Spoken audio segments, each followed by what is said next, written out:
A Giants podcast for Giants fans by Giants fans. From the offseason to the wins and the losses, it's time to take one Giant step.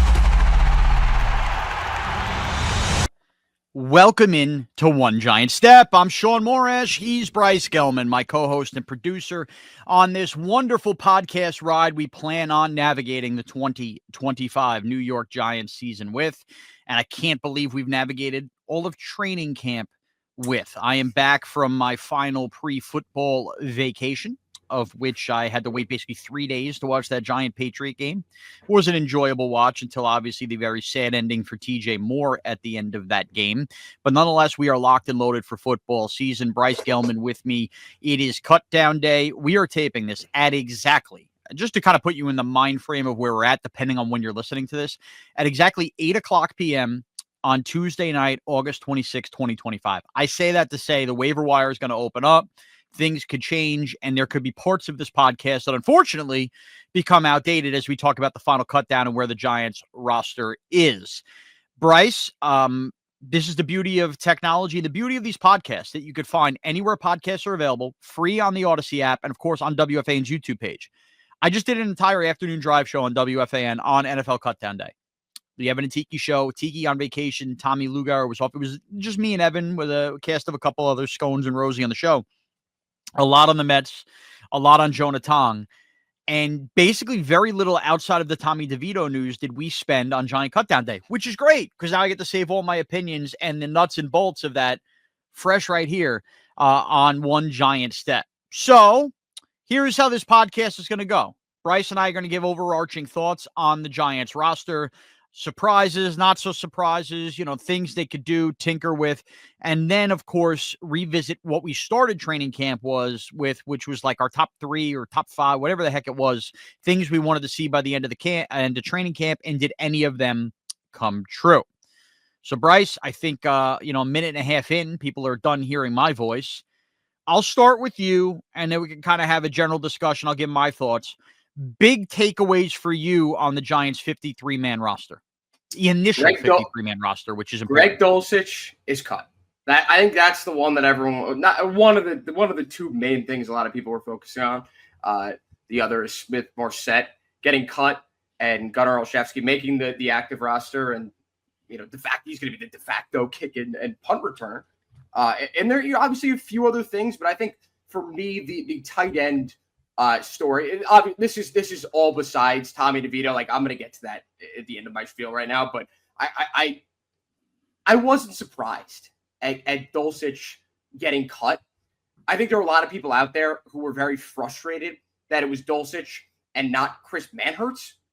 These people inherently don't understand what Chris Manhertz brings to the table as compared to Dulcich. Dulcich, young guy, he caught the most touchdowns for the Giants during the preseason. Listen, he's a great receiving tight end. But as the third string tight end, what are the Giants going to utilize him for? All right. Well, hold on. That's the question I have. All right. So before we get to your other takeaways, because you can tell, bounce back and forth. Yeah, you can tell my radio mind. This is why I wanted to do it. I don't know where Bryce is leaning on any of these, so I'm going to go one by one with Bryce's thoughts and give you my opinion back. If we're being honest and real, this is a good thing, and this is a good problem the Giants had, which this was the deepest position group I think you can make a case for in terms of we knew somebody was going to get cut that we probably would have a hard time with. And I could make a case that Dulcich should be on this team, and the Giants could have tinkered with and tried to waive Thomas Fidone. Forget Manhertz for a second. Manhertz is here to be a blocking tight end, nothing more, nothing less. And there is importance on a team that wants to run the ball with the backs they have in that. Thomas Fidone was a guy that they spent one of their 2 7th-round picks on that I thought had a good camp catching passes. Here's where I get swayed back on this. Every NFL team, we got to the 7th round, basically passed on Thomas Fidone. I mean, could he have gone a couple picks later? Sure. Knowing the idea of tight ends and all the evaluations and camp and everything that went in, if the Giants had waived Thomas Fidone and tried to get him on the practice squad, would there have been one of those 31 other teams that would have said, hey, man, we really would have liked to have Fidone on our 53. they kind of already made up their minds on that by letting him go as far as he did in the 7th round of the Giants. So, I mean, now look, he's on the practice squad. He's susceptible to get picked up by any team at any point and added to their 53. Should they have a tight end problem? This protects against all of that. But for me, I'm not sure that cutting Thomas Fidone with the idea of putting him on the practice squad wouldn't have been, like, I don't think that would have been a mistake to keep Greg Dulcich. Here's where cutting Greg Dulcich hurts. He could end up back on the practice squad. I mean, he was waived. The Giants had picked him up originally last year. But I think after what he did in the preseason, someone's going to pick him up. Maybe. I can confidently say. Maybe. I think so. Maybe. You may be right. But they better be right on Theo Johnson, who got banged up at the end of camp here, being healthy for opening day. Because the irony of all of this is, and this is where Dulcich slides in, he's probably the next up to do what they expect Theo Johnson to do. Where I think Daniel Bellinger on this team is probably going to have more of a role as a fullback when they go to use one, because they did cut Elijah Chapman. More on that in a little bit. And again, Fidone will probably be inactive a bunch of weeks as they just kind of bring him along as a camp body. I'm not upset. I'm not going to kick and scream that Dulcich was waived. We probably overrate him a little bit because he's one of our own. But nonetheless, it was a good problem to have that you could even have the argument, oh my God, wow, they waived somebody pretty good. Maybe he'll get picked up. So I'm okay with it. Here's my issue, though. And this is where the Giants better be right. Ryan Dunleavy, our friend, put out that teams sent feelers to the Giants on 3 guys. Yes. Daniel Bellinger, Jalin Hyatt, and Jameis Winston. We will tackle all of these guys throughout. But for the sake of this argument, let's just talk about Daniel Bellinger right here. What he doesn't say is, feelers might be, hey, are you going to cut this guy? I want to make that clear. Yeah. If it was a trade offer, to me, if you could get anything, 6th-round pick, 7th-round pick for Daniel Bellinger, and I own a Daniel Bellinger jersey. I'm more of a stand for him than anything. That's pretty insane. I'm okay that's with trading Daniel Bellinger, who has not been the same since that eye injury he suffered in 2022. I still think he's worthy enough to be on a football roster. I'm stunned that they didn't do it to turn him back into an asset and keep Dulcich. But maybe it was just more or less we could have interest in this guy if and only if he's cut. But to me, Bryce, the moment somebody calls and I have a problem like this and they're offering me anything for a guy like Daniel Bellinger and I have Dulcich sitting there, I would have listened if that was a trade that was on the table. I just highly doubt the idea that a team called the Giants up and said, hey, I want to offer you a draft pick for your 3rd-string tight end. I don't understand how that. I mean, I guess he's starter in the league on a bad team, well, playoff team. He was a playoff tight end 3 years ago. He was, and then all of a sudden now he could be the 3rd-string tight end behind a 2nd-year player and a rookie, and maybe even Chris Manhertz. I don't think there was any chance that another team called and offered the Giants draft compensation for Daniel Bellinger. Maybe there was an idea of like, all right, you add Bellinger and a 7th-round pick, and we'll give you a 6th. In that case, I'd 100% do it. But I don't know. I think at this point, you like to see what you have from Bellinger. Maybe he's a trade deadline. We know how the Giants work. They don't really trade away any guys at the trade deadline that actually have semblance of value. But maybe that's their idea here. All right, let's see what Bellinger has. We don't know if Theo Johnson is going to be 100% going into the season, and if he's going to make that 2nd-year leap. We don't know what Thomas Fidone is. Chris Manhertz cannot catch a ball. He's a blocking tight end. So maybe they foresee a circumstance in which they're going to play Daniel Bellinger. And to your credit, and what you said is they're also going to include him as the fullback. Now they just cut Elijah Chapman. So I highly doubt that another team offered them a draft pick for Bellinger. But I think it was interesting because I did see that tweet from Dunleavy as well. We could maybe get into the Jameis Winston and Jalin Hyatt part of it. I think it's less likely that a team offered draft compensation for Jalin Hyatt over Daniel Bellinger, but that is something I want to get into that. I'm going to let's put a pin in the receivers, and let's get to that in a little. Okay, so excluding the Hyatt and Winston stuff, is there anything else that you observed from this roster you wanted to get to? Well, I mean, we got to talk Devito. We got to talk Devito. And Turbo Miller as well. That was surprising. So let's get through those two. Okay. I think that the Giants, as far as a 1 through 53-man roster, without knowing the intricacies of the locker room, separate that because I think this is important right now. I think you're A-okay with Tommy DeVito as your third quarterback with the eventual thought of him being the backup to Jackson Dart. I think he has spent 3 years in the system. We've already seen he can win football games. He's not the best quarterback in the world, but I think he's a capable backup quarterback. I would have been okay trading Jameis Winston for the price you just paid and turning him into an asset. I would have been okay. However, this is where I need to wear somewhat of an L, even though I'm still technically going to be right. It is obvious that guys in that locker room have gravitated towards Jameis Winston. It's obvious. You can see the camaraderie they've had. They've also gravitated towards Russell Wilson. It's been a comfortable thing. And the end result is you're pushing Jackson Dart to a place where eventually he will play, and eventually, hopefully, he's a successful quarterback with the best of Jameis Winston and the best of Russell Wilson influenced on him. Where Jameis Winston has lost leadership credibility in his previous stops has been the fact that when he finally gets a chance to play, he's making jokes all over the place when he's losing games with these interceptions. That's where I've had an issue. I don't want, and I made that clear when the Giants signed him. I didn't want the Giants becoming that joke. Like the Jameis Winston thing is not funny when he's losing games for you and joking about the idea of interceptions. But in this case, I think that we're living in a world where it's probably a disaster if Jameis Winston ever sees the field, considering Russell Wilson and Jackson Dart are on this team. Like something has gone crazy awry at this point, especially with the camp that Jackson Dart's had, then I'm okay holding on to Jameis Winston if it means, you know what, culturally they've built something and guys have gravitated there, and there's not like a tangible thing I could put on that. So if they're not trading Jameis for that, I have to understand that. I mean, dude, you watch these preseason games, the electricity on the sidelines and some of the stuff and Jameis being over there, it has panned out and it has worked, and you are trying to nurture, what am I looking for? Nurture a young quarterback in Jackson Dart. And if that end result means Tommy DeVito is gone, that's a sad story. Here's the thing, though. Tommy DeVito is going to have to make a decision, and maybe he has made one by the time some of you are listening to this podcast.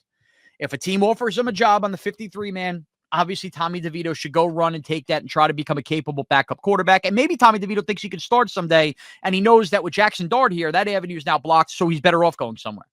But there is something here for being the Jersey guy that's already built a pedigree of fan favorite, that if he came back on the practice squad and waited out this Russell Wilson situation 1 year, he could stick around with the Giants still for another 8 years and be a backup quarterback on this team with the idea of ultimately appearances and all that other stuff. Like that local cold hero stuff doesn't have the same value in New England. It doesn't have the same value in Chicago. Well, by that there same is token, value to that by here. that same token, the Jets could easily bring him in. Like he'd be a good third string option for them. I agree. Can I tell you why I don't think that's going to happen? Why? I think that Jet locker room respects Tyrod Taylor there, and from what I understand, Taylor's going to be the backup. No, you're missing a point. There was bad blood in Tyrod Taylor leaving the Giants because of DeVito skipping him in line, and I think the moment Aaron Glenn brings him over there, I think Tyrod Taylor's enough of a veteran there that's going to send some shockwaves and piss him off. I think it's the one quarterback, because of the Jets quarterback situation, ironically, that will cause a negative ripple effect for them. I know that sounds convoluted, it's great, but I'm telling you it's real. That is why Tyrod Taylor. Remember Hard Knocks when the Giants wanted Tyrod Taylor back and it never really happened? It was because of Tommy DeVito. Well, the Jets offered him more money. That was also known in Hard Knocks, but a lot of it had. I catch your drift. That's all I'm saying. And Taylor's the consummate pro. That's all I'm saying. I know, but I'd say by the same token as well that Taylor would understand the situation for the Giants, and the season was lost, and they had no excitement. And rather than putting in Tyrod Taylor, who was the backup and got plenty of reps before then, they wanted to try DeVito out because of the whole no doubt. And selling tickets. But he's gotten past that. It's not personal; it's business. DeVito's also gotten past that now, where I think he's a capable backup quarterback. I also think if Tommy DeVito goes elsewhere this year, I'm not necessarily closing the book on him ever coming back as long as Brian Daboll's the head coach of this team, knowing the system once Russell Wilson's gone after this year. Yeah. You know what I mean? So that's why I'm not going crazy. Also, in the end, if we're being honest, knowing what we saw from Jackson Dart, again, injuries happen and you need capable backup quarter. I'm not poo-pooing that. I want to live in a world where I don't have to see Tommy DeVito start a game for the Giants.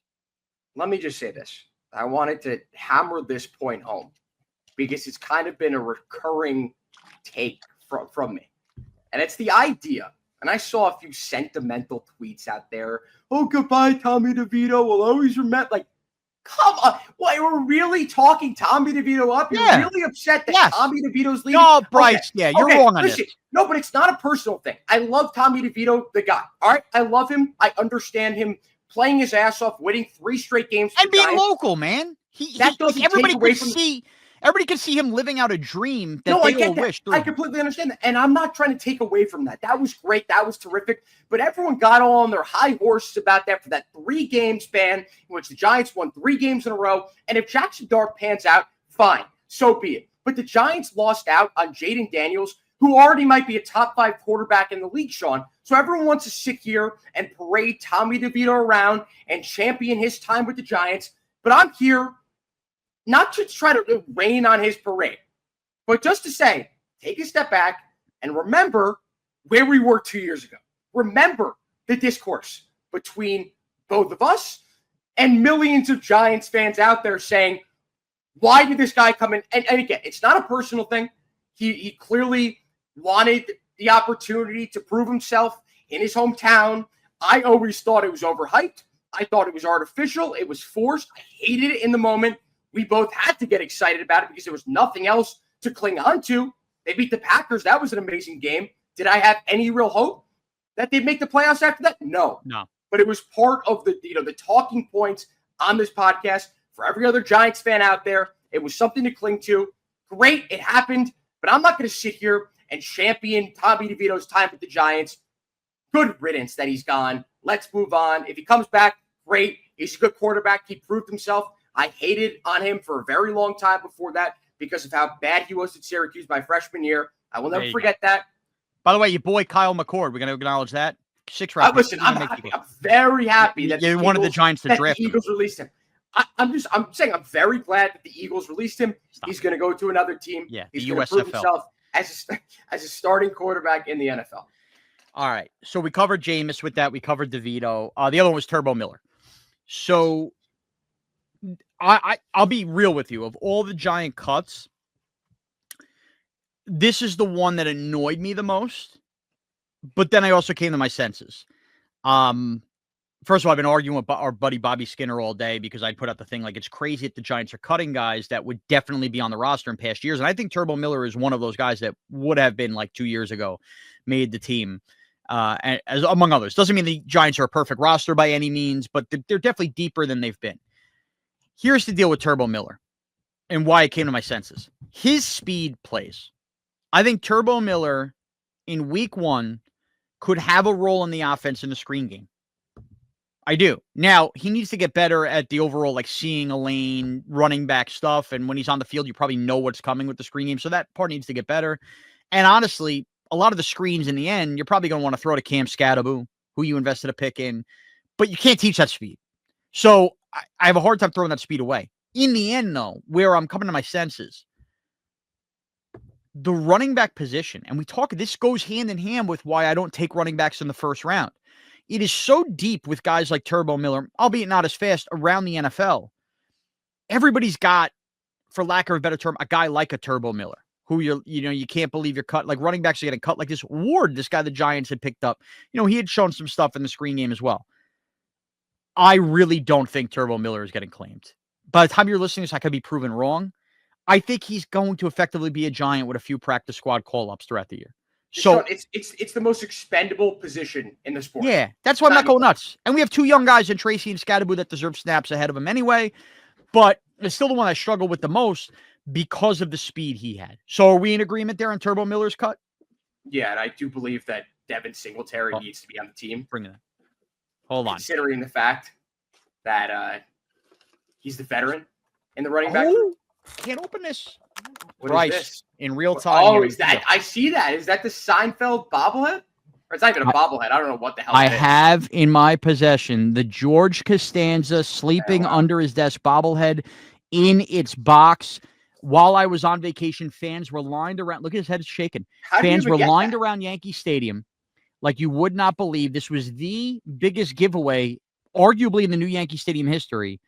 And wonderful WFAN listeners, Kerry and Justin, Kerry in Sayreville, sent me one of the Costanza bobbleheads. So much so that I can't do it with my own conscience, but I looked today. And on eBay, $400 these are going for. These fine people could have sold one of their extra bobbleheads for $400. Instead, they sent it to me with a plenty of other collectibles. Now, there's no way I could have this. My hope is at some point, this was some of the other bobbleheads stay in boxes and my kids get something more than the house when I die. That's my plan. Your thoughts? Well, congratulations to you. Thank you. You clearly got connections. You know a guy. I know a guy. All right, back to the Giants cuts. Anyway, so we have that on Turbo Miller. All right, let's get to Jalin Hyatt making the team. Want to get to that? Let's do it. All right. Jalin Hyatt stinks. He's a busted third-round pick. You just saw Aaron Glenn and the Jets cut a guy they didn't pick, albeit, Shane picked him in Malachi Corley as a third-round pick. Jalin Hyatt's third preseason game on Thursday night versus New England, balls hitting him in the shoulders. Like, he just didn't get it this year. He had mysterious absences. Everything was weird. The Giants supposedly get a call on Jalin Hyatt. I actually believe they did get a call because I think it's one of those, hey, the guy was taken in the third round. He was valued high. Maybe somebody else feels like they can get the most out of him. I do think he could have trade value. If you're not going to trade him now, like, you better be getting something out of him. You better find a way to get something out of him. If he's going to play, going to dress, Russell Wilson, deep ball, something. I find this to be a complete waste of time. Now, there are wide receivers being cut all over the NFL. Like, I saw Marquez Valdez-Scantling get cut. We still have Gabe Davis as a free agent. Yeah. I wonder if the Jalin Hyatt trade/cut is still to come. I wonder if, because Bo Collins offers more on special teams, he's more of a raw project out of Notre Dame. If the Giants decide to bring in another wide receiver, if it's Jalin Hyatt then who does be the first one out. Because to me, Bryce, I really came to the point at the end of camp where I'm done holding out hope that Jalin Hyatt is going to become something I thought he was going to become. And I'm cool saying adios. Like, Slayton's here, Robinson's here, Neighbors is here. Ideally, I think that when you go into next offseason after this year, my guess is wide receiver 2/2B, depending on what you think of Slayton, is going to be a high priority for the Giants with a young quarterback, along with offensive line and probably another corner. Like, you could already start to cherry pick ahead the holes on this roster and where the Giants' needs likely are at the end of the year. Hyatt not becoming anything is one of those needs. Dante Miller, my biggest issue off the roster, but I live with it. My biggest issue on the roster above anybody else, even keeping 7 cornerbacks, is that Hyatt made this team in the end. I think you're holding on to a guy just because he was a high pick. Yeah, I think we had hope going into the Russell Wilson, it's going to be short-lived Russell Wilson tenure with the Giants. Russell Wilson reaches out to Jalin Hyatt very early on after he was signed. We sat here and we said, with Russell Wilson's ability to throw that moon ball, the Giants might actually get some use out of Jalin Hyatt, and they might be able to prove everyone wrong and say, hey, we didn't F up that third-round draft pick getting that guy. And what we've seen in succession of all these preseason games, the guy still has no hands. He can't catch the ball. He's running good routes, Shaun, but he can't catch the ball. And to his credit, that first throw from Dart, it was an underthrow. It wasn't, yes, he could have caught it. Jalin Hyatt, any good wide receiver catches it, but it was an underthrow. Just wanted to put that out there. Not like it matters. Jalin Hyatt was extremely disappointing. What are they going to get from him anyway? Like, you kind of got to cut your losses. You might have to release him at this point. Maybe you get a 7th-round pick. I don't know if this could be like a real reclamation project for any other team. Like, what could that team teach Jalin Hyatt that the Giants couldn't have? Like, this is not like Evan Ingram couldn't catch the ball. He's amazing at running routes, couldn't catch the ball. Like, he's still that player with Jacksonville. What are you going to do with Jalin Hyatt? I completely agree. So it's wait and see time. I'm disappointed. I feel like the Giants overvalued a high draft pick out of stubbornness there, where we're getting all the signs. It's just not working. As far as the rest of the roster goes, and then we'll get to kind of what didn't come true and what did come true for me and Bryce's list to wrap the podcast. Oh, look, Elijah Chapman gets cut. I have no use for him. I know everybody loves the fullback stuff. I'm sorry. The guy's an undersized D-tackle. It was a great story last year. Giants need to get better there. He was a sieve with the team getting run through. Overall, like, the roster's deeper than it's been. I like the camp Art Green had. When you say the roster's deeper too, I think people freak out. No, they're not the Eagles roster. But this roster was at the depths of hell, and you had hard decisions for once to make on guys who absolutely belong on NFL rosters that are no longer here. You're still thin at certain positions. We'll see what happens if they add a fourth safety or if, they decide Corey Black, can become a safety as one of these corners or something like that. Like, for instance, Trey Hawkins, I know he's banged up. Him not making the team is kind of crazy. They went back to Gunnar Olszewski. Amir Smith-Marset, I think it provides you more explosiveness in the return game, as we saw in that Colts game. He provides you nothing elsewhere. Gunnar Olszewski. Yeah. Break glass in case of emergency, could play the slot. Could play the slot. However, he's had stops in Pittsburgh and New England where that didn't necessarily work out. But yeah, he does look a little like Cole Beasley in these preseason games running around. So again, I'm not going to yell and scream about it. All right. Without further ado, though, Bryce, let's hit on what we had said we wanted to see by the end of camp. And I'm going to be honest with you. I told you via text I wanted to do this. I don't remember, outside of saying I wanted a kicker to emerge and hear the Giants with Graham Gano. Yours too, or did you just want me to find mine? Because I looked at mine. Well, I know you wanted me to find yours. I think I know. Did we do 3 or 5? We did 3. You wanted to do 5, and I was like, let's just do all right. So I'm going to tell you my 3. My 3 are, number 1 was I wanted a kicker to emerge because I was tired of being put in this position. Graham Gano came out on that first preseason game, banged 3 field goals over 50, and they wrapped him in bubble wrap. I'm still hesitant to declare him back. I got to see him healthy. I still think that scares the living daylights out of me, but overall his leg looked healthy and I don't mind what they did with him. So we'll put that like a half check that got right. Number 2, I wanted to see Deonte Banks earn the starting cornerback job. Funny thing happened along the way. He might have, but I actually think outside of Jackson Dart, that Cordell Flott is the biggest winner of the 2025 Giants training camp.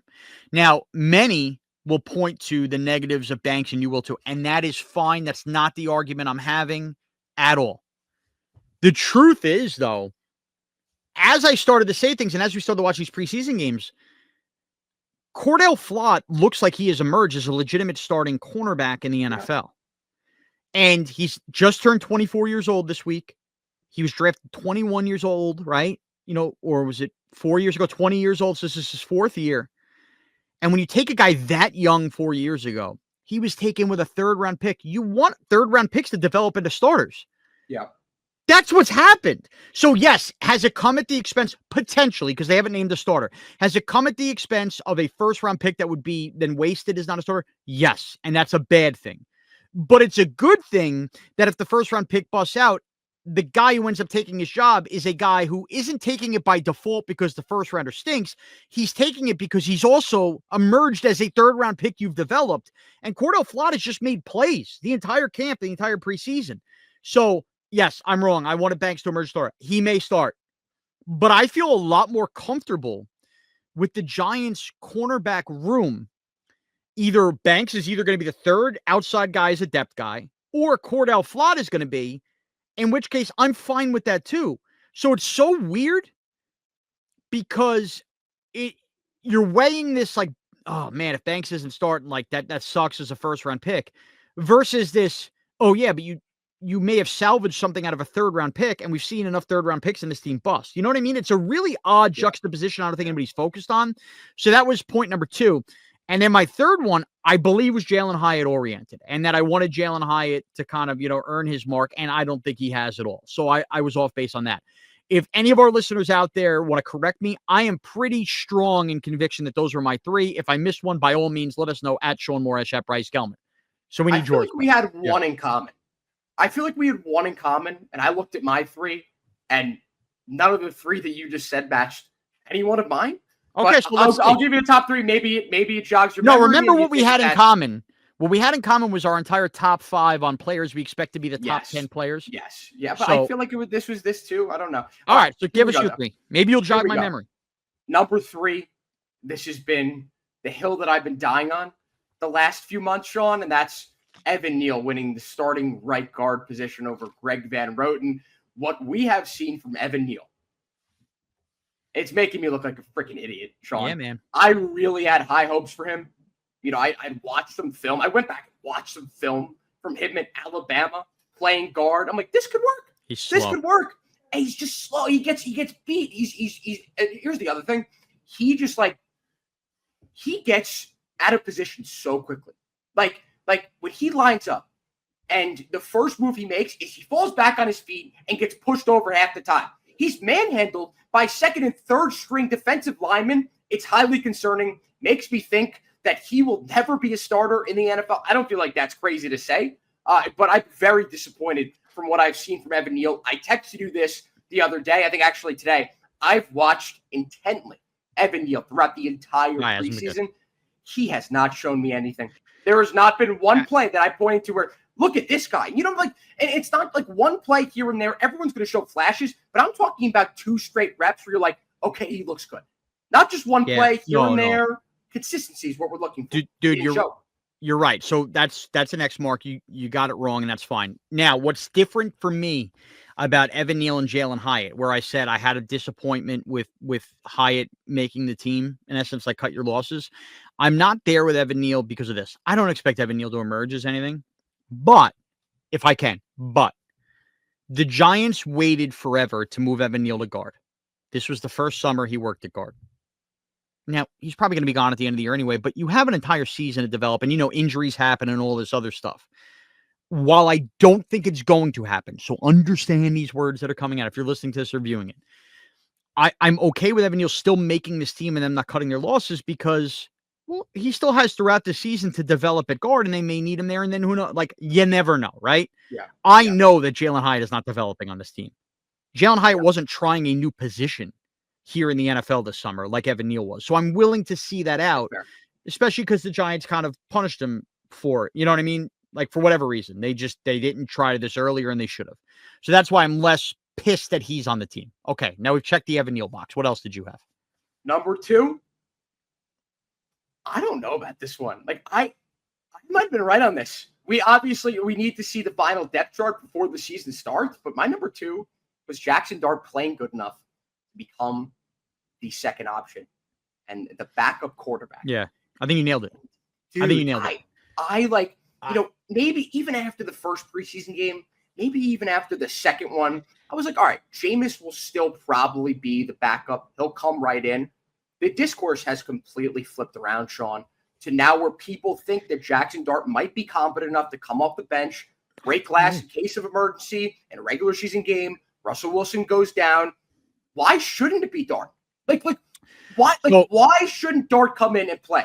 All right, so here's the thing. This is where you're going to be right. Jackson Dart will be the number 2 quarterback in terms of reps during the practice week because Jameis Winston. Of course, that's not. Of course he is. Yeah. I think that you're going to win this by default no matter what. If you had to say, to me, gut instinct, week 1, Jackson Dart's the 3rd quarterback, but only for this reason. Brian Dable, this entire camp and preseason, has thrown subtle test Jackson Dart's way. Okay, whether it was the not telling him to go out there for the coin toss at the last minute, the cutting off the transmission, he had to learn how to slide. Obviously, we saw that in the 3rd preseason game. There's others for one play, right? The testing back and forth versus the Jets. Brian Dable has just basically shown us on television in these 3 preseason games this random stuff he's throwing at Jackson Dart. There's another thing that Jackson Dart needs to prove he can handle. He became a rock star in New York in the month of August. Can you be humbled a little bit now? How do you respond that even though you put in all that work, even though you were excellent, beyond belief, the national football world is buzzing about you as a quarterback prospect. After all that, how are you going to handle being the 3rd quarterback, kid? How are you going to handle it? And he's going to handle it, I am assuming, with flying colors like he's handled everything else. I mean, he has been, obviously, he might be the biggest positive development of any player within any fan base and organization in this preseason in the NFL. Like, that is how big and special the Jackson Dart story is when you consider a team in quest of a quarterback and the importance of that position.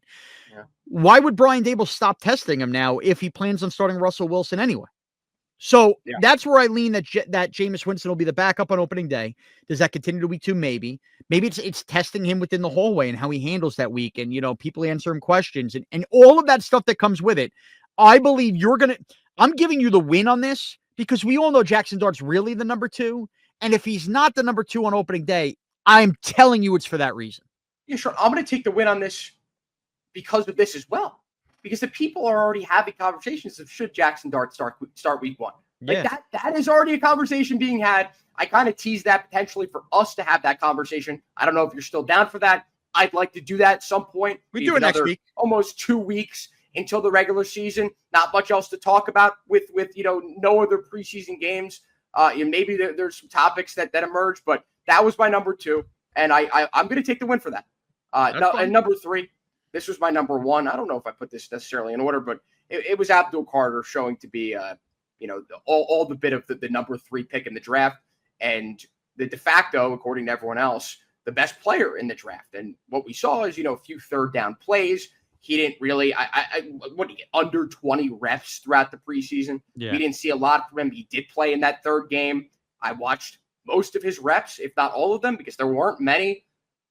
He's won so many times. Like, it's almost like he's not going full speed. I don't think he is. Like, straight up, like, he's not moving that quickly, but he's able to get past all these guys. His win rate was extremely high for him looking like he's playing at 50%. I don't think that's crazy. And they used him situationally. Even with the backups, they still had him come in as like the third D end in that last game for a couple. Played a lot of linebacker too. Yeah, and I think they were just testing. They more or less were testing the role he was going to be in, despite who was out there. Yep. I still was disappointed he didn't have a sack in the preseason. I'm not going to lie to you, but he'll get plenty, hopefully, in his NFL career. So here, Bryce, this is where I'm going to sum it up for you. I think we did a good job kind of recapping. I think next week we should start our 2 weeks, 2 episodes a week. I think that what I want to do early next week for you guys, the listeners, have some sort of a mailbag to start the season. Plus, Bryce and I will debate, the merits of starting Jackson Dart. That'll be early in the week. And then we will go to our full once a week, late in the week episode where we preview games. And you get the fantasy reality segment, all that stuff, the game picks, like all that fun stuff comes back. And if you don't know what I'm talking about, well, you'll get used to it. Welcome aboard as a new listener. We're here. We've arrived. Next week is full bore, One Giant Step, week 1 episodes. We've arrived. At Bryce Gelman on Twitter and X, at Shaun Morash on Twitter and X. Download and subscribe to this podcast. Even give us a little rating, too. Anywhere podcasts are available. YouTube, check out the WFAN page. And thank you for continuing to take one giant step with us.